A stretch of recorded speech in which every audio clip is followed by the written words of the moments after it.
పరిశుద్ధ గ్రంథమైనటువంటి బైబిల్లో మనము ఎంతో మంది చెప్తూ ఉంటారు. అదేంటంటే మోషే ఫరో ఎదుట తన కర్రను పడేసి పాములు చేసినట్టుగా మనకి అందరు కూడా చెప్తూ ఉంటారు.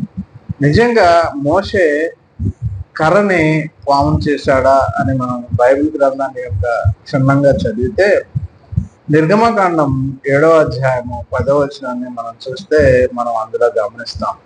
అదేంటంటే తండ్రి అయిన దేవుడు మోషేకు అహరోనుకు మరి చెప్పినట్లుగా మనం చూస్తాం. అదేంటంటే మోషే ఫరోకు దేవుడిగా, అహరోను ఒక ప్రవక్తగా దేవుడు నియమించాడు. వీరిద్దరు కలిసి ఫరో దగ్గరికి వెళ్ళినప్పుడు ఈ యొక్క అహరోను తన కర్రను తీసి ఆ యొక్క ఫరో ముందు పడేసినప్పుడు అది పావుగా మారినట్లుగా మనం బైబిల్ గ్రంథంలో చూడగలం. ఆ విషయాన్ని అందరూ మోషే తన కర్రను